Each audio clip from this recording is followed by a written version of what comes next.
जो लोग internet use करते हैं, फ्रीलांसर हो गए, कोई जो भी नेट से कनेक्टेड है, वो अपने डाटा को कैसे महफूज रखें। ऑनलाइन जितने भी स्कैम या मतलब के वायरस होते हैं। बिल बुक के अंदर बिल आया, कार्ड रखा, वो गया। अब आपको क्या पता कि बैकएंड पे आपके कार्ड के साथ हुआ क्या। 10 लाख लोगों का कार्ड्स का डाटा डार्क वेब पे फरोख्त के लिए अवेलेबल था। उधार ऐप कभी यूज ना करें, कभी उधार ऐप यूज ना करें। आप नया फोन खरीदते हैं, आप अपने कैमरा से लेके कॉन्टेक्ट हर चीज की एक्सेस दे देते हैं। लोगों की नाजेबा वीडियोस वगैरह लीक हो रही है, किसकी प्राइवेसी अब यहाँ पर सेव है। वीडियोस लोगों में, पब्लिक में, इंटरनेट में वो वायरल हो जाती हैं, तो इसके ऊपर कैसे कंट्रोल कर सकते हैं। किसी को जिस्म की नुमाइश करके व्यूज लें, चाहे आप अच्छा कंटेंट बना के लें, तो दोनों में से आसान कौन सा तरीका है आप बताएं।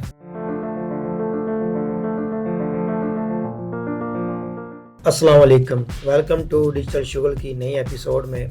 आज के एपिसोड में हमारे साथ बैठे हैं data recovery specialist Jimmy Rajput, जिनका असल नाम मुजम्मिल राशिद है, लेकिन सोशल मीडिया पे वो इस नाम से जाने जाते हैं, जिमी राजपूत से। तो आज हमारे साथ वो बैठे होंगे। आज हम उनसे डिस्कस करेंगे डाटा रिकवरी के रिलेटेड चीज़ें, ये उसको हम किस तरह अपने डाटा को सेव कर सकते हैं, किस तरह महफूज कर सकते हैं और उसको लीक होने से कैसे बचा सकते हैं। तो हम चलते हैं जिमी राजपूत की तरफ। अस्सलाम वालेकुम। वालेकुम अस्सलाम, कैसे हैं? अल्हम्दुलिल्लाह खैरियत। जिमी भाई कैसे हैं आप? ठीक है, अल्हम्दुलिल्लाह जनाब, अल्लाह का शुक्र। बहुत बहुत शुक्रिया डिजिटल शुगल में आने के लिए। तो आपकी तरफ चलते हैं। मेरा पहला क्वेश्चन है, थोड़ा सा अपनी लाइफ के बारे में बताएं। आपकी ये डाटा रिकवरी वाली जर्नी कहाँ से और किस बेस पे आप इस तरफ आए। लाइफ तमाम लोगों के सामने है जी। फेसबुक पे हम ज़्यादा पाए जाते हैं, फिजिकली हम कम पाए जाते हैं। तो 2012 से मैं लैपटॉप रिपेयर कर रहा था, और चूंकि मैं एजुकेशन का स्टूडेंट था और बहुत कम लोगों को पता है कि मेरी ग्रेजुएशन आईटी में नहीं है, आईटी से मेरा कोई लेना देना नहीं है। सही। तो मेरी जो ग्रेजुएशन है वो एजुकेशन में थी। तो जब 2014 तक मैंने लैपटॉप रिपेयर किए, मेरे घर में एक छोटी सी लैब होती थी, एक टेबल जिसकी एक टांग टूटी हुई थी और ईंटें रख के मैंने उसको एक बनाया हुआ था। तो वो तस्वीर भी बल्कि ये नज़र आ रही होगी इनको। तो वहाँ से मैंने अपने कैरियर का आगाज़ किया, छोटे छोटे काम किए, विंडोज़ इंस्टॉल कर देनी।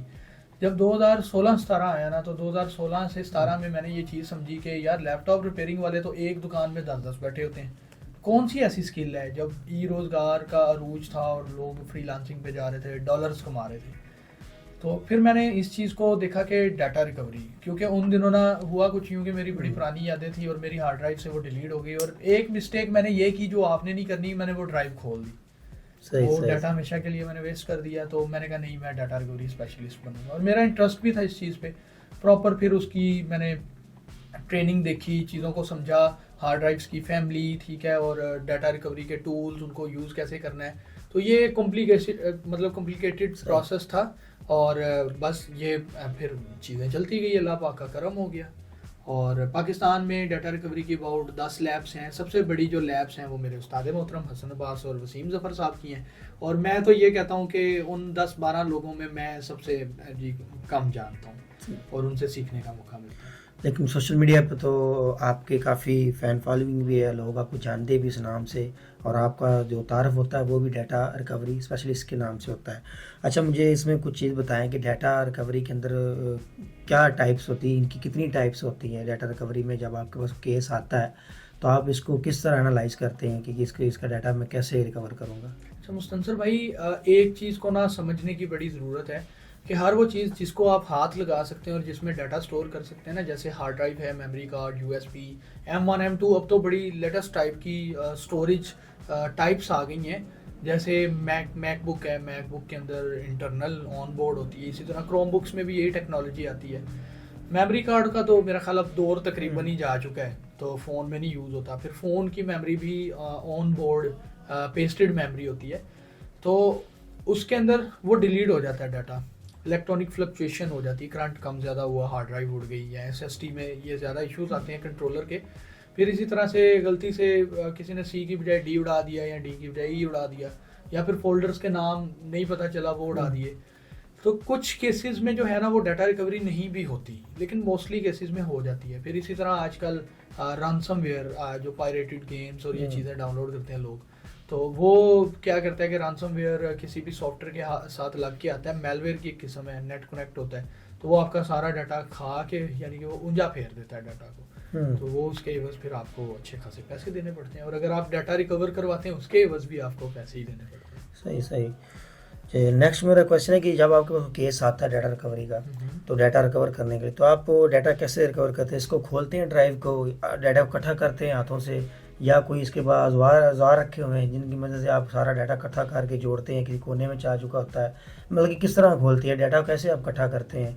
जो कहीं खो जाता है तो उसको किस तरह आप एक जगह पर ला कर रखते हैं, ये बताएं कैसे डाटा रिकवर होता है? तो जब भी हमारे पास कोई ड्राइव आती है ना, तो उसको उसका एक तरीकाकार होता है कि हम उसको नंबर लगाते हैं, और जिस बंदे की ड्राइव है वो एक्नॉलेजमेंट देता है इस चीज़ की कि इसमें कोई भी ऐसा डाटा नहीं है जो हमारी स्टेट के खिलाफ है, रिलीजियस के खिलाफ है या हेट स्पीच है, मेरा अपना ज़ाती डाटा है। तब हम उसको काम शुरू करते हैं। अब काम सही। शुरू हो गया, कोई भी ड्राइव है ना, हर ड्राइव का रिकवरी प्रोसेस जो है ना वो मुख्तलिफ भी हो सकता है और सेम प्रोसेस भी हो सकता है। तो औजार, बिल्कुल जनाब, आप औजार कह सकते हैं इन टूल्स को। मुख्तलिफ टूल्स होते हैं हार्ड ड्राइव को तरतीब देने के लिए, और बहुत सारे केसेस ऐसे हैं जिनमें हम हार्ड ड्राइव को चीट करते हैं। सही। अब चीटिंग तो बुरी चीज़ है, लेकिन अगर किसी का कम पैसों में डाटा वापस आ रहा है तो फिर तो अच्छी चीज़ है। तो ये एक प्रोसेस होता है। अगर मैं यहाँ पे वो सारा प्रोसेस बताने बैठूंगा ना तो किसी की समझ में नहीं आएगा। लेकिन ये है कि औजारों का इस्तेमाल करके डाटा वापस लाया जा सकता है, लेकिन खुद ये ना कीजिएगा। तो ये मुस्तनसर भाई अक्सर होता है कि लोग मार्केट में लेके जाते हैं, वो बंदा मोबाइल को कवर भी चढ़ा रहा है, प्रोटेक्टर भी लगा रहा है, विंडो भी कर रहा है, और वो डाटे भी रिकवर कर रहा है। तो हमेशा के लिए आपका डाटा जो है वो बंदा गवा देता है। हम मेरा पूछने का मकसद ये था कि हमें लगता है कि इस तरह डाटा आप खोल कर रिपेयर करते हैं, अंदर से इसको करते हैं, लेकिन आप कह रहे हैं कि टूल्स यूज़ होती हैं इसमें, आप सॉफ्टवेयर वगैरह यूज़ करते हैं। तो इसी तर्ज में पूछूंगा सवाल आपसे कि बहुत मार्केट में लोग बैठे होते हैं जो डाटा रिकवरी की ऑप्शन दे रहे होते हैं, लोग खुद भी सर्च करते हैं नेट पे कि डाटा रिकवर कैसे करना है, तो कुछ टूल्स मिल जाती हैं। तो क्या उन टूल्स के ऊपर हम ट्रस्ट कर सकते हैं कि वो हमारा डाटा रिकवर कर सकती हैं, या बजाय रिकवर करने हमारा पहले वाला डाटा भी हो मतलब कि डिलीट कर देती हैं? अच्छा, जो भी आपको इंटरनेट के ऊपर वीडियोस मिलती हैं ना, तो बहुत सारी वीडियोस ऐसी होती हैं जो फेक होती हैं। डाटा रिकवरी के बारे में यूट्यूब पे आपको 80-90% मवाद फेक मिलेगा कि उस बंदे ने टेबल के ऊपर रख के हार्ड ड्राइव खोली, और वो अगला जो शॉट होता है ना, वो दरअसल 2 शॉट होते हैं, 3 शॉट होते हैं। तो अगले शॉट में वो किसी का भी डाटा दिखा देता है व्यूज़ लेने के लिए। अब उस साइंसदान की इस हरकत की वजह से ना बहुत सारे लोग क्या करते हैं कि अपनी ड्राइव आम इन्वायरमेंट में खोल देते हैं। आप हार्ड ड्राइव को आम इन्वायरमेंट में नहीं खोल सकते, उसके लिए एक प्रॉपर क्लीन रूम होता है और प्रॉपर एक वैक्यूम इन्वायरमेंट होता है, उसके टूल्स होते हैं, उसकी कॉम्स होती हैं, उसका एक बहुत लंबा चौड़ा काम है। और अगर ये इतना ही आसान होता तो क्यों ना हर बंदा इस काम को शुरू कर लेता। तो डाटा रिकवरी का जो काम है वो मैंने कहा था कि वो खुद कभी भी इसके साथ पंगा ना करें, कि आपको प्रॉपर जब तक ट्रेनिंग नहीं पता ना, और हार्ड ड्राइव्स के टूल्स को यूज़ करने का नॉलेज नहीं पता, आप उसको छेड़ेंगे तो बिल्कुल जैसे आपने कहा ना, वो आपका जो पहला डाटा है ना उसको भी मुतासिर कर सकती है, करप्ट भी कर सकती है, क्योंकि आपने तो उसकी प्रॉपर कहीं से तालीम नहीं ली, और उसके बैकएंड पे क्या चीज़ें चल रही हैं, ऑपरेशंस हैं, उसके बारे में तो अगर आपको नहीं पता, आपने यूट्यूब की वीडियो देखी है, आप कैसे कह सकते हैं कि यूट्यूब की वीडियो सच है? और हमारे पास अबाउट 50% केसेस ऐसे आते हैं जिन लोगों ने यूट्यूब से देख के अपनी हार्ड ड्राइव्स को तबाह किया होता है। सही सही। अच्छा, तो इसमें आजकल लेटेस्ट टेक्नोलॉजी के अंदर SSD ज़्यादा चल रही होती है, तो SSD का डाटा रिकवर हो जाता है अगर डिलीट हो जाए? बड़ा मज़े का क्वेश्चन आया कि SSD का डाटा डिलीट हो जाए तो रिकवर हो जाता है। अगर मैं ये कहूँ कि SSD का डाटा फॉर्मेट या डिलीट होने के बाद रिकवर नहीं होता, तो आपको शौक लगा ना इस चीज़ को। तो SSD जो है वो आपके डाटा को इस प्रोसेस पे स्टोर करती है कि जब आप उस डाटा को डिलीट करते हैं ना, चले मैं देसी ज़ुबान में समझाता हूँ। आपने किसी कॉपी के ऊपर कोई चीज़ लिखी, किसी कागज़ के ऊपर कुछ लिखा, ठीक है, और वो आपने मिटा दिया। अब SSD में सेम यही चीज़ है कि जब आपने वो डाटा मिटा दिया तो आप वो इलेक्ट्रॉनिक सिग्नल्स, मतलब सिंपल मैं वर्ड यूज़ करता हूँ कि उन सेक्टर्स को ना आप दोबारा रिकवर नहीं कर सकते। और यही मसला होता है कि SSD अगर आप 4-5 माह यूज़ ना भी करें ना, तो बहुत सारे लोग ये कंप्लेन लेके आते हैं, मैंने तो पिन पैक ली थी, डाटा कॉपी करके शादी की मूवी रख दिया, तो मैंने तो यूज़ ही नहीं थी की। अब 6 महीने बाद मेरे घर वालों ने कहा कि शादी की मूवी दिखाओ, मैंने लगाई तो वो तो फ्लैश हो गई। उसकी वजह यही होती है ना कि उसके अंदर जो इलेक्ट्रॉनिक स्पार्क होता है वो अपनी कंटिन्यूटी ख़त्म कर देता है।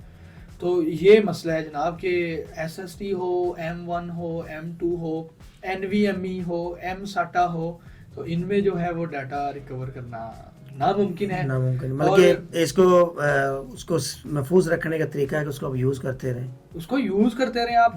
कभी भी अपना डाटा ना एक जगह पे ना रखें। अगर आपने एसएसडी में रखा है ना तो कहीं और भी रख लें एहतियातन। नहीं, अब क्योंकि हर बंदा नई टेक्नोलॉजी के पीछे जाता है। जब वो एसएसडी आ रही, लोग कहते हैं बड़ी स्पीड भी अच्छी है, आपका जो पीसी है बड़ा अच्छा चल रहा होता है, तो वो एसएसडी तो लोग ज़्यादा जाते हैं। लेकिन उसका इफेक्ट ये है कि अब वो उसका डाटा रिकवर नहीं हो सकता। तो अब वो डाटा को कैसे महफूज रखें, कितनी जगहों पर रखें, कहाँ का रखें? अगर ये भी मेरे क्वेश्चन है कि उसमें आप जवाब दे दें कि डाटा को सेव करने का क्या बेस्ट तरीका है। क्लाउड पे रखें, ऑनलाइन रखें, किधर डाटा का महफूज रहेगा और इजीली एसेसेबल भी हो, आप जब दिल करे आप डाटा को एसेस भी कर सकते हैं। कुछ होते हैं कि वो ऑनलाइन डाटा तो आप अपलोड कर देते हैं, लेकिन आपकी नेट की स्पीड की वजह से या आपके एनवायरनमेंट की वजह से आप वो डाटा को दोबारा डाउनलोड नहीं कर पाते, या उसके ऊपर कोई इशू एरर आ जाता है, समटाइम फैटल एरर आ रहे होते हैं। तो इसमें क्या बेहतरीन तरीका है कि डाटा हमारा महफूज रहे, इजीली हम उसको जब दिल करे हम देख सकें? अच्छा, NVMe या SSD है ना, वो भी रिकवर हो सकती है, लेकिन उस सूरत में कि वो चलते चलते वो डेड हो गई है, शो नहीं हो रही और उसको आपने छेड़ा नहीं है ना, तो अगर कंट्रोलर या फिर उसके जो हार्डवेयर बेस्ड इश्यूज है ना वो सॉल्व किए जा सकते हैं। अब डाटा को महफूज बनाने की बात है ना कि कहाँ पे रखना चाहिए, तो दो जगह पे, एक ये कि आप फिजिकली कहीं पे रख लें, को हार्ड ड्राइव ले लें। एक अच्छी कंपनी की अगर आप हार्ड ड्राइव भी ले लेंगे ना, SSD नहीं लेंगे तो वो भी ख़राब नहीं होती। अब तो शॉक प्रूफ मतलब अगर किसी को ठोकर लगी है हार्ड ड्राइव को, तो वो आजकल की जो नए मॉडल्स हैं ए डाटा में आ रहे हैं, ट्रांसेंट में आ रहे हैं, WD में आ रहे हैं, सीगेट भी उनके साथ ही है, तो उसमें आपका डाटा महफूज रहता है। फिर अगर आपने SSD लेनी ही है तो SSD का तो एक सबसे बड़ा एज है कि वो नीचे गिर के भी सर्वाइव कर जाती है, ठीक है।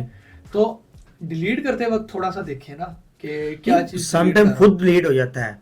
एक बंदा का यूज कर रहा है, उसको कोई इशू नहीं ना, उसका भी सोचा कि डाटा जा सकता है, इतना बड़ा डाटा है उसका, उसकी कोई ऐसी पर्सनल चीज़ें पड़ी हैं, तो अचानक ऐसे डाटा रिमूव हो जाता है या करप्ट हो जाती है, तो वो अब उसको कैसे महफूज रखे? वो सबसे अच्छा जो मेरे नज़दीक, ये मेरा पर्सनल ओपिनियन है और सुनने और देखने वालों का ओपिनियन इससे मुख्तलिफ भी हो सकता है। मेरा जो पर्सनल ओपिनियन है ना वो ये है कि एक फिजिकली डाटा रखा जाए और एक वर्चुअली रखा जाए। आप क्लाउड स्पेस ले लें, बिल्कुल वहाँ पे मसाइल हैं, इंटरनेट स्लो है, फिर महंगा है, क्लाउड जो है ना वो महंगा है, आपको पे करना पड़ता है, लेकिन वो आपके डाटा से ज़्यादा महंगा नहीं है। अगर आपका डाटा कीमती है तो आप क्लाउड स्पेस ले लें, साथ एक हार्ड ड्राइव ले लें। मेरा ख्याल है कि एक अच्छी हार्ड ड्राइव या एक अच्छी SSD, उसमें डाटा आप स्टोर करते हैं ना, आप उसको केयर से चलाते हैं, फिर आपको क्लाउड की ज़रूरत नहीं है। लेकिन अगर आपका डाटा बहुत ही ज़्यादा सेंसिटिव है तो फिर आप दोनों काम करें, एक NVMe ले लें या हार्ड ड्राइव ले लें जो आप अफोर्ड कर सकते हैं, और एक जो है वो अपना क्लाउड बैकअप। अबाउट कोई 40 GB तो मेरा ख्याल है कि जीमेल भी, गूगल भी आपको दे देता है 40 GB तक का डाटा, या मेरे ख्याल 10 GB तक का देता है, मुझे तो उस पर रखे भी अरसा हो गया।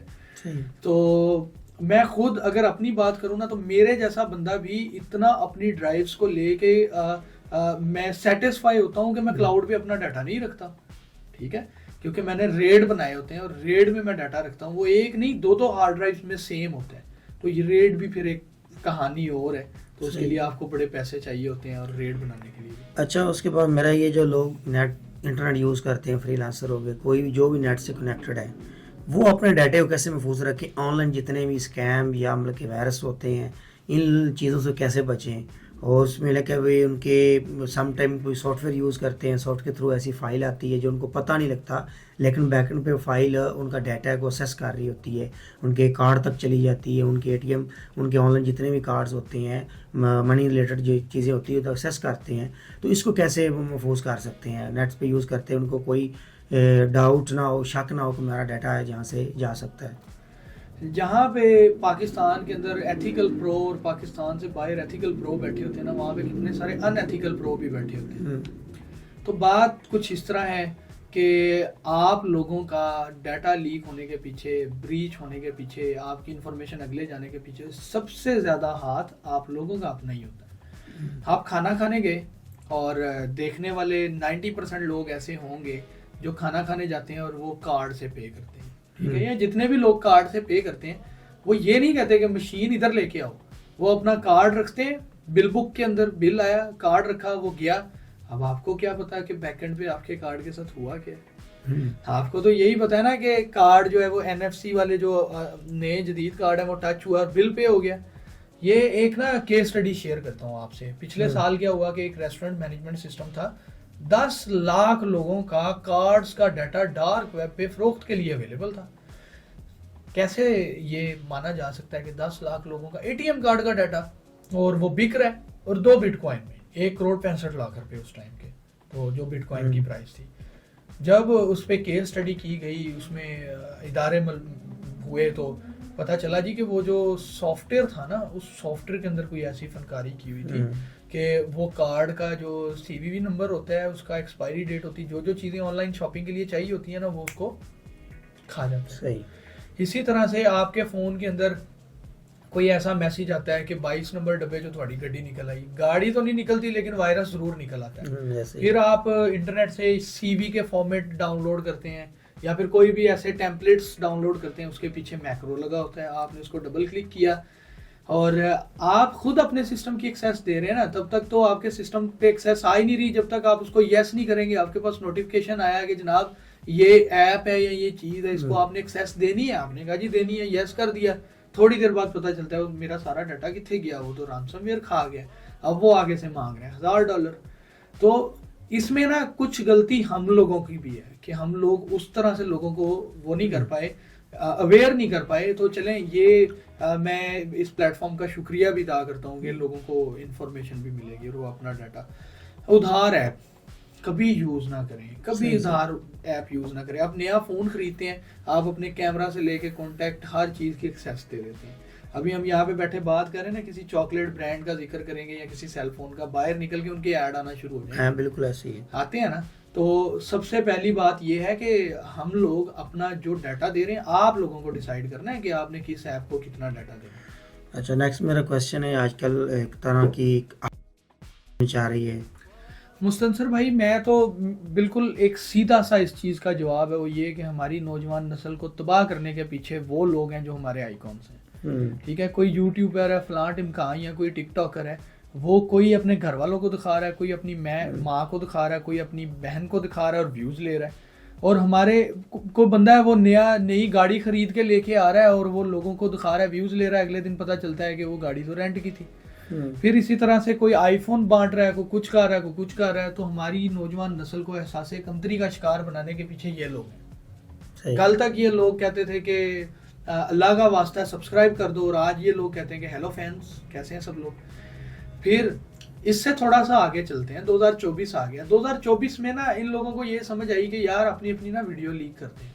अच्छा, तो पहले भी वो लोग ढके चुके चीज मतलब वो कर रहे थे। वो चाहे आप किसी को जिस्म की नुमाइश करके व्यूज लें, चाहे आप अच्छा कंटेंट बना के लें, तो दोनों में से आसान कौन सा तरीका है आप बताएं। नुमाइश करके ना। तो सेम 2024 में इन यूट्यूबर्स और सो कॉल्ड कंटेंट क्रिएटर्स को समझ आई कि नहीं भाई, एक वीडियो लीक करते हैं तो वो तो 10 वीडियोस की ऑडियंस आ जाएगी।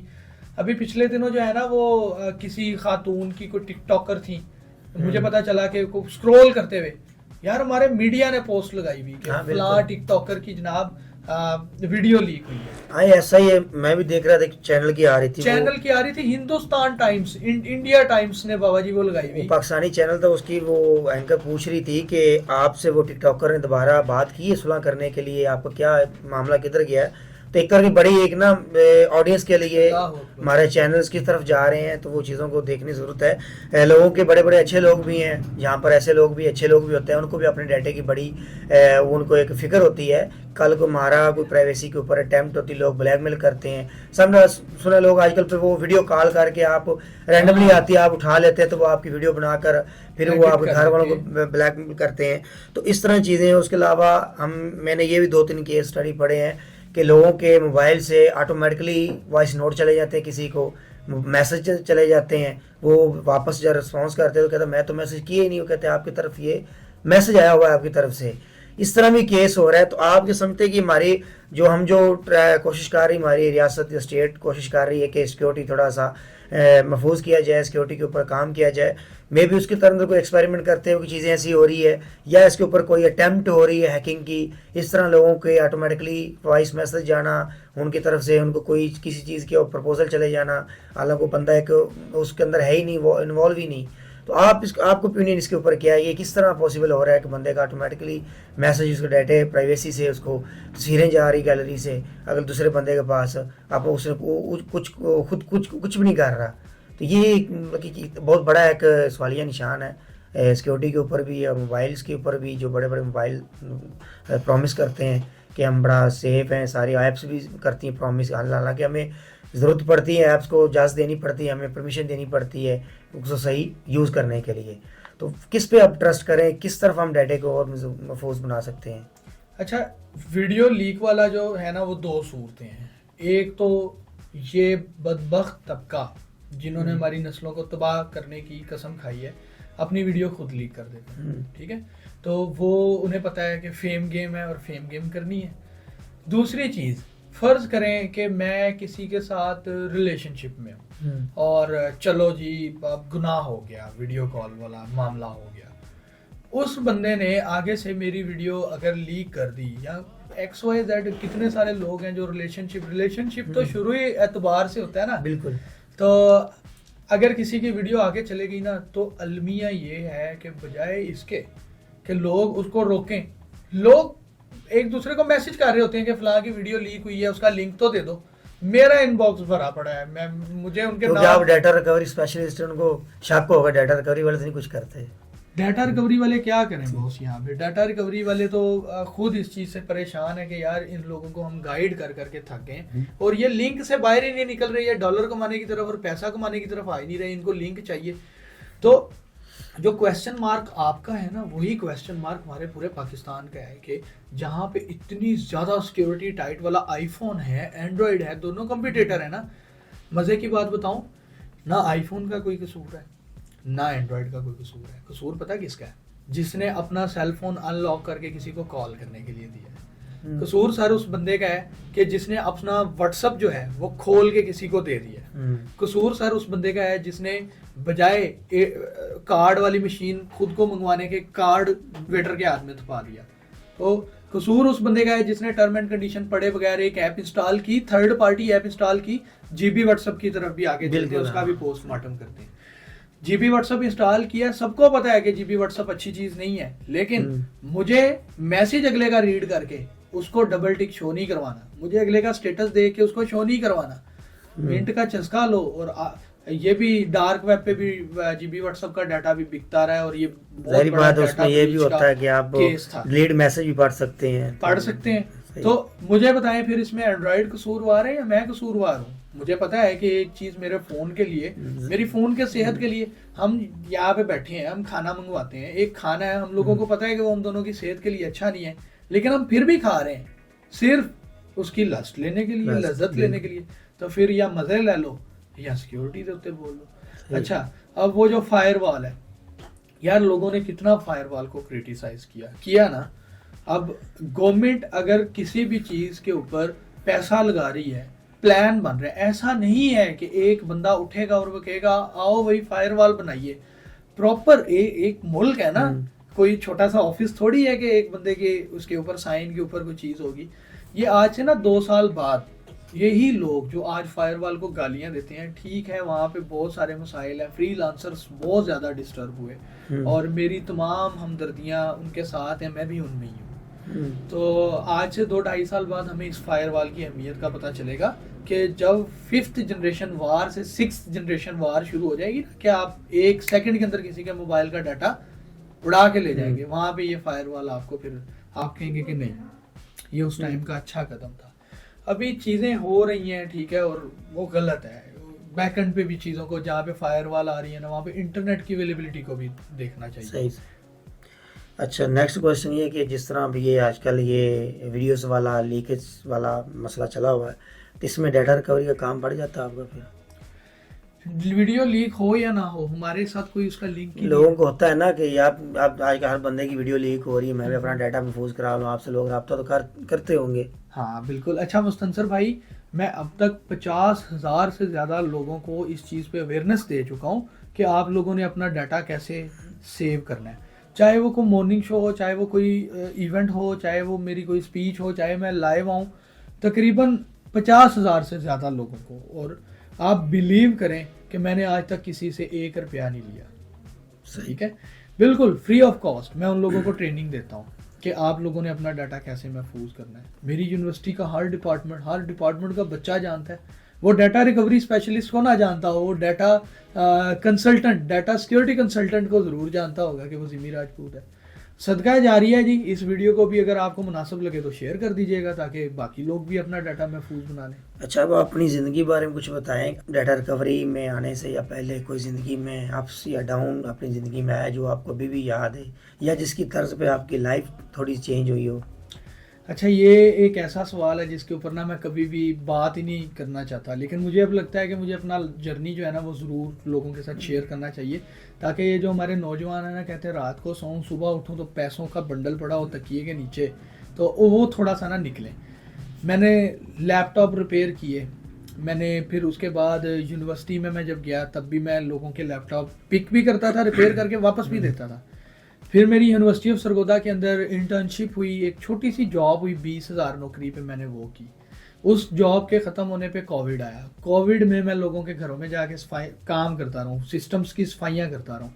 मैं ऑफिस बॉय रहा, ठीक है, ऑर्डर टेकर रहा। कौन सा ऐसा काम है जो मैंने नहीं किया होगा। तो आप लोगों को एक बना बनाया जिमी राजपूत नज़र आता है, लेकिन इसके पीछे थोड़ी सी स्ट्रगल है मेरी। लेकिन उस स्ट्रगल से ज़्यादा है वालिदैन, जिन्होंने हर मौके पे सपोर्ट किया।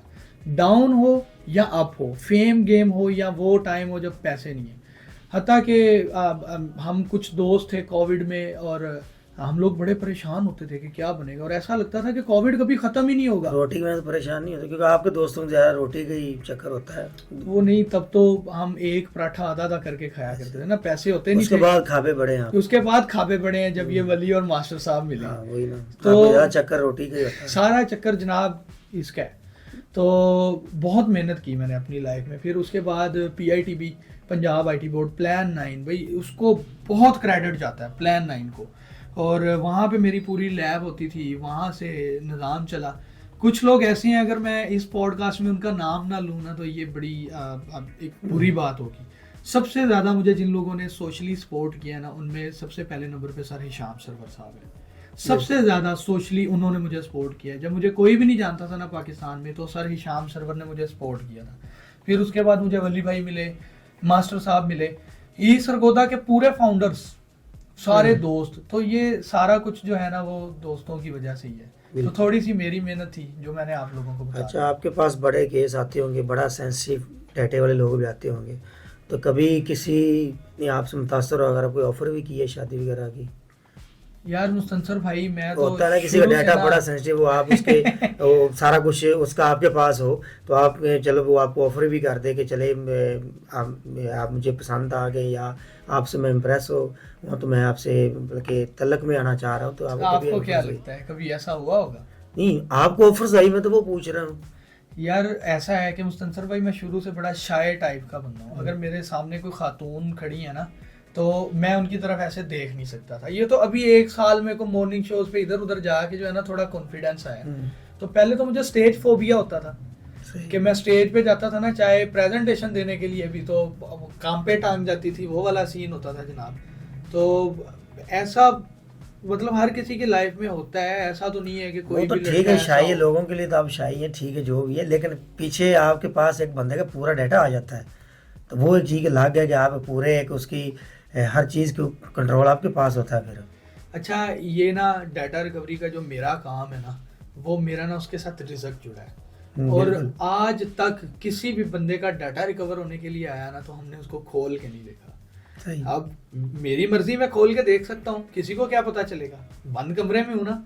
तो मैंने कभी आज तक किसी का रिकवर होने के लिए आया हुआ डाटा खोल के नहीं देखा। उसकी वजह ये है कि हम लिंक के पीछे नहीं भागते, हम पैसों के पीछे भागते हैं। तो आप लोग भी डिसाइड करो, लिंक चाहिए या पैसे चाहिए। मुस्तनसर भाई, हमने अगर कोई ऐसा केस जिसमें हमें डाउट होता है ना कि डाटा करप्ट भी निकल सकता है, जहाँ पे हेड जो है वो कुछ प्रॉब्लम कर रहे हैं, मीडिया किसी हिस्से से डिग्रेड है, तो हम कस्टमर से इजाज़त लेते हैं पहले, और उससे इजाज़त लेते हैं कि भाई मैं आपका डाटा खोल के देख लूँ, तो वो हाँ हाँ ज़रूर आप देख सकते हैं। तो उसमें फिर हम उतना एरिया जस्ट देखते हैं कि जितने इससे में इशू हो सकता है या डाउट है, लेकिन वो भी इजाज़त लेके। तो जिस चीज़ का आपके रिज़्क के साथ दारोमदार होता है ना, उस चीज़ पे कंप्रोमाइज़ नहीं होना चाहिए। सही। अच्छा, नेक्स्ट क्वेश्चन ये है कि इसमें अगर हम कि बकायदा तौर पर स्किल है, आपने इसको अडॉप्ट किया हुआ है, तो इसमें मंथली कितना कि आम फ्रीलांसर इसको सीखता है कितना अर्न कर सकता है, इस पर कितना मतलब कि इसके अंदर वो मतलब कि प्रोग्रेस कर सकता है, और इसमें किसी के करने के काबिल है स्किल, कोई इसको नौजवान यूथ अगर सीखना चाहे तो उसके लिए क्या तरीक़ाकार है सीखने के लिए, और इसमें कितनी तक वो किचन इनकम बना सकता है, ये थोड़ा सा बता दें। अच्छा जी, डाटा रिकवरी का काम जो है वो बड़ा सब्र आज़मा काम है, उसके लिए आपको बड़ा सब्र करना पड़ेगा। ऐसा नहीं है कि 3 महीने का कोर्स खरीदेंगे या किसी से फ्री ऑफ कॉस्ट करेंगे और 3 महीने बाद आप ड्राइव का ऑपरेशन अंचर पंचर कर देंगे। तो ये इसमें पहले आपको ड्राइव्स की फैमिलीज़, फिर उनके फर्मवेयर लेवल पे, फिर पार्शल और step by step basic recovery, then medium, then complicated, और फिर उनके फॉल्ट्स, हर फैमिली के अंदर कौन से ज़्यादा फॉल्ट रिपीट हो रहे हैं, हर कंपनी की कितनी फैमिलीज़ हैं और उन फैमिलीज़ के आगे क्या क्या मामलात हैं, आपको बहुत टाइम चाहिए। वैसे मैं ये रिकमेंड करूंगा कि अगर डाटा रिकवरी को सीखना चाहते हैं ना, तो वो डाटा रिकवरी सीखने से अच्छा है कि उन स्किल्स की तरफ जाए जिनकी आज डाटा रिकवरी से ज़्यादा डिमांड है। जैसे एसईओ है, ग्राफिक, हर बंदे को ग्राफिक की ज़रूरत पड़ती है। अलमिया, अमेज़ोन आया, हमने अमेज़ोन की टांग तोड़ दी, हर दूसरे बंदे ने कोर्स निकाल के एक दूसरे के सर में मारा, 300-300 रुपये में आजकल वो कोर्स बिक रहे हैं। ग्राफिक का काम आया, हमने उसका बेड़ा गर्क कर दिया।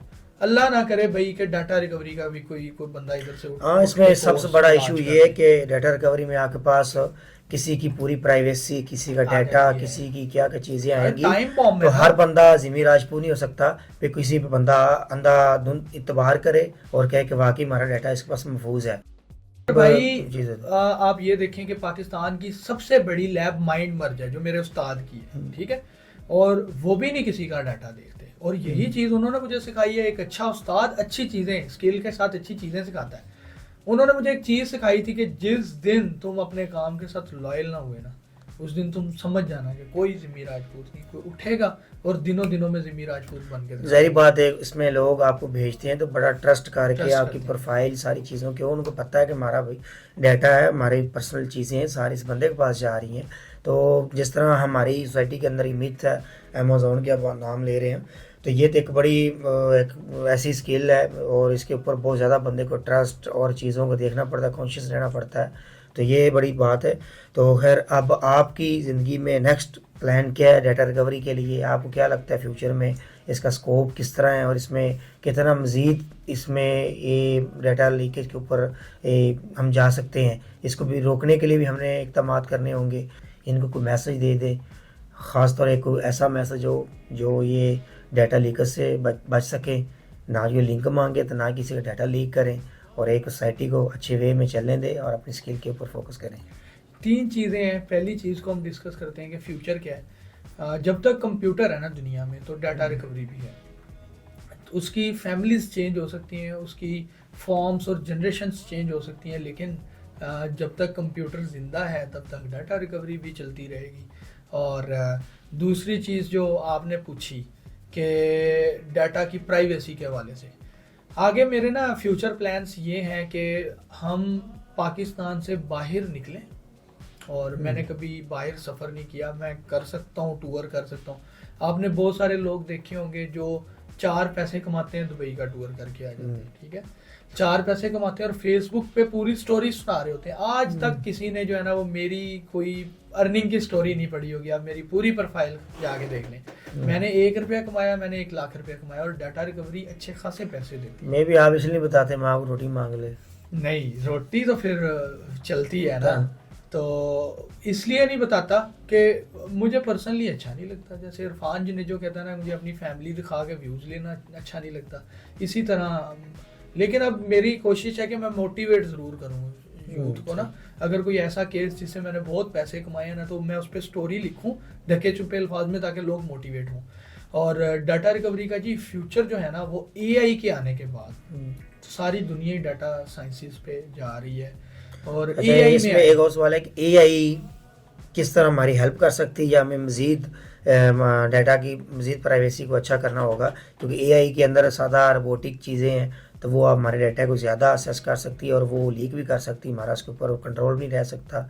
इस बारे में बता दें, एआई मतलब कि ठीक है डाटा रिकवरी के हवाले से अगर देखें, इस नज़र से देखें, या एआई के अंदर हमें थोड़ा सा मुताहत होकर चलना पड़ेगा अगर एआई यूज़ करते हैं तो अपने डाटे को बचाने के लिए। एआई को चलाने वाला भी तो पीछे कोई इंसान है ना। एआई अगर चल रही है और दिन ब दिन मैच्योर हो रही है, एआई एक छोटा बच्चा था जो पैदा हुआ और फिर बढ़ता बढ़ता अब वो थोड़ा मैच्योर हो गया है। एआई का अगर फ़ायदे देखें ना, तो आप दिनों का काम घंटों और घंटों का काम मिनटों में कर सकते हैं। आपको कोई प्रपोजल बनाना है, आपको किसी चीज़ में मुश्किल आ रहा है, क्यूएनए करना है, कुछ भी आप एआई पे जाके सवाल पूछें, हत्ता कि जो चीज़ आपके दिमाग में चल रही इमेजिनेशंस की, आप वहाँ पे एनिमेशन बना लो। या फिर जैसे जेमिनाई आया, आप उसको स्क्रिप्ट देते हैं, प्रॉम्प्ट देते हैं और वो आपको इमेज बना के दे देता है। कैनवा पे बैठ के वैसी इमेज बनाएं ज़रा, आपका पूरा दिन लगेगा, वही आपको 1 सेकंड में। On the other hand AI के बहुत सारे नुकसान भी हैं। आज से कुछ अर्सा पीछे जाए ना, तो डीप फेक का ज़माना था। एक दूसरे दोस्त मजाक मजाक में एक दूसरे की जो है ना वो फेक वीडियोस बना लेते थे, और वो पता चलता था कि वो फैल गई है। अब उस बेचारे दोस्त की ज़िंदगी तबाह हो गई है। जिसकी डीप फेक से वीडियो बनी, वो तो बेचारा कहीं जोगा रहा ही नहीं। तो एआई जो है, वहाँ पे जहाँ पे रहमत है वहाँ पे जहमत भी है। तो लेकिन प्लीज़ आप लोग किसी से बदला लेने की खातिर किसी को नुकसान पहुँचाने के और भी 100 तरीके होते हैं। ऐसा ही नहीं है कि आप उस बेचारे का सारा कैरियर ही ख़राब कर दें। और कभी भी किसी का डाटा लीक हो जाता है, खुदा ना खास्ता, अल्लाह ना करे, अल्लाह पाक बचाए, और अल्लाह पाक उनको भी हिदायत दे जो अपनी वीडियोस खुद लीक कर रहे हैं व्यूज़ लेने की खातिर। क़यामत का जो दिन है ना, वो 50,000 साल का एक दिन होना है। जस्ट ये चीज़ बस याद रख लें। और अगर आपके पास किसी की कोई ऐसी वीडियो आती है ना, ऐसी वीडियो ही नहीं, चलें लीक वीडियो या फिर कोई ऐसी गैर मुनासिब वीडियो, आपको किसी का कोई राज भी पता चलता है ना, तो उस पर भी बिल्कुल खामोशी इख्तियार करें। और अगर आप किसी के ऐबों पे पर्दे डालेंगे ना, तो अल्लाह पाक आपके ऐबों पे पर्दा डालेंगे। अच्छा जिम्मी भाई, एक क्वेश्चन और है, डार्क वेब। हम अक्सर छोटे थे बचपन सुनते थे कि डीप वेब भी कहते हैं इसको, पढ़ते भी थे, वो ब्लॉग आया था। लेकिन जैसे जैसे वक्त के साथ टेक्नोलॉजी आई, कंप्यूटर के साथ अटैच हुए, आज पे ज़्यादा इसके बारे में सुनते हैं कि डाटा इस पर सेल होता है, वहाँ पर लोगों को तशद्दुद कार की वीडियो सेल होती हैं, वहाँ पर लोग कुछ सैकड़ों किस्म के लोग होते हैं, बाय करते हैं बड़े बड़े महंगे। तो इससे मतलब कि बताएं कि जब वीडियो को लीक होती है, कोई डाटा जाता है, तो ये डार्क वेब इसमें क्या रोल अदा करता है, और इसमें ये लोग इस तक एक्सेस कैसे हासिल करते हैं, और इससे हमने नौजवानों को बचाना कैसे है? अच्छा, डार्क वेब एक ऐसी दुनिया है कि जो हम इंटरनेट यूज़ करते हैं ना, वो ऊपर वाली तहों में से एक तह है, और डार्क वेब नीचे वाली जो इंटरनेट की तहें हैं, लेयर्स हैं, उनमें से एक लेयर है। अब डार्क वेब पे ना आम आदमी एक्सेस नहीं कर सकता, उसके लिए आपको स्पेशल ब्राउज़र्स और एक प्रोसेस होता है। अब मैं यहाँ नहीं बताऊँगा, सारी कौम जो है वो फिर डार्क वेब पे उसके दिवाले हो जाएगी। जब भी कोई ऐसा काम होता है ना इलीगल, वो डार्क वेब पे जाता है, और बहुत सारे लोग डार्क वेब पे लीगल काम करवाने के लिए जाते हैं। आपको वेपन्स चाहिए, आपको ड्रग्स चाहिए, इंसानी गोश्त चाहिए, वो भी आपको डार्क वेब पे मिल जाता है। और अल्लाह माफ़ करे कि एक केस था जिसमें मासूम कमसिन बच्चों के साथ ना ज्यादती का मामला था, और बड़ा पाकिस्तान में ना वावेला मचा था। तो वो वीडियोस जो थी वो डार्क वेब पे बराए फरोख्त थी। अच्छा, कौन पागल हैं जो डार्क वेब पे जाके इस तरह की हरकतें कर रहे हैं?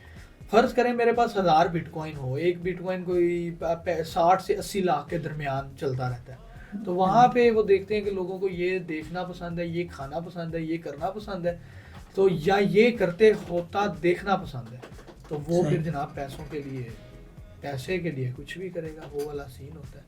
तो अपनी नौजवान नस्ल जो है ना, जहाँ पे उनको इन लिंक वाले मामला से बचाना है ना, वहाँ पे उनको इस चीज़ की तरबियत भी देनी है कि ये अच्छा है, ये बुरा है, ये करोगे तो तुम्हारा भला है, ये करोगे तो तुम्हारा नुकसान है। चलें जी, बहुत बहुत शुक्रिया जिमी भाई, आपसे बहुत अच्छा लगा मिलकर। नाजरीन, ये ज़िमी राजपूत थे। आज की पॉडकास्ट हमारी इनके साथ थी।